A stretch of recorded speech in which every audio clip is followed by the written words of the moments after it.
বিশ্ব নেতাদের আহ্বান অগ্রাহ্য ইসরায়েলের, গাজায় আরও 85 জন নিহত, জাতিসংঘের যুদ্ধবিরতির দাবি। বিশ্ব নেতাদের আহ্বান উপেক্ষা করে গাজায় আবারও রক্ত ঝরালো ইসরায়েল।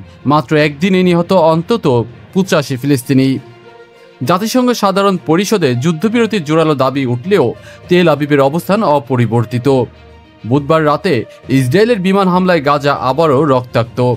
সবচেয়ে ভয়াবহ ঘটনা ঘটে নুসেইরাত শরণার্থী শিবিরে, যেখানে বাস্তুচ্যুত পরিবারদের আশ্রয়স্থল আল আহলি স্টেডিয়ামে নিহত হন অন্তত 12 জন ফিলিস্তিনি।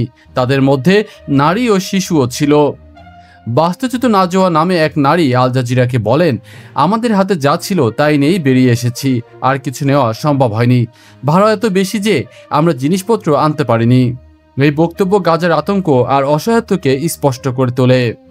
জাতিসংঘ জানাচ্ছে ইসরায়েলি সেনারা ইচ্ছাকৃতভাবে আতঙ্ক সৃষ্টি করছে, যাতে হাজারো মানুষ ঘরবাড়ি ছেড়ে পালায়।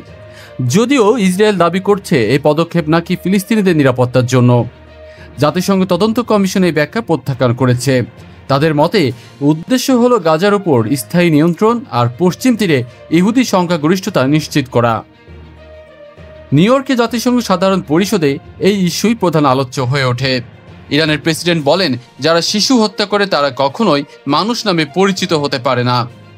সিরিয়ার প্রেসিডেন্ট সরাসরি যুদ্ধবিরতির দাবি জানিয়েছেন। নরওয়ের পররাষ্ট্রমন্ত্রী নিশ্চিত করেছেন যুদ্ধ থামাতে গোপন আলোচনা চলছে, এর সঙ্গে যুক্তরাষ্ট্রও আছে।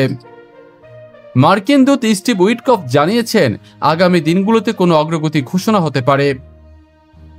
এমনকি প্রেসিডেন্ট ডোনাল্ড ট্রাম্পের 21 দফা শান্তি পরিকল্পনা নেতাদের হাতে তুলে দেওয়া হয়েছে। কিন্তু বাধা হয়ে দাঁড়াচ্ছেন ইসরায়েলের প্রধানমন্ত্রী নেতানিয়াহু। তিনি পূর্বের যুদ্ধবিরতি চুক্তি একতরফাভাবে বাতিল করে বিমান হামলা শুরু করেন। এমনকি হামাস নেতাদের দোহায় বৈঠকের সময় হত্যার নির্দেশও দিয়েছিলেন তিনি। এখন প্রশ্ন, জাতিসংঘ বিশ্ব নেতাদের ধারাবাহিক আহ্বান বারবার অগ্রাহ্য করলে আন্তর্জাতিক চাপ আসলে কি কার্যকর হবে, নাকি ইসরায়েলের আগ্রাসন আরও দীর্ঘস্থায়ী হয়ে গাজাকে অচল নগরীতে পরিণত করবে? মানবাধিকার সংগঠনগুলো ইতিমধ্যেই একে গণহত্যার কাছাকাছি পরিস্থিতি বলছে। আপনারা কি মনে করেন, এই যুদ্ধের অবসান কি কূটনৈতিক পথে সম্ভব, নাকি আন্তর্জাতিক মহলকে আরও কঠোর পদক্ষেপ নিতে হবে? আপনার মূল্যবান মতামত কমেন্টে জানান। সত্য খবর পেতে এখনই সাবস্ক্রাইব করুন সকালের সংবাদে। ভিডিও লাইক ও শেয়ার করতে ভুলবেন না। আপনাদের সহযোগিতা আমাদেরকে আরও সত্য তুলে ধরতে অনুপ্রাণিত করে।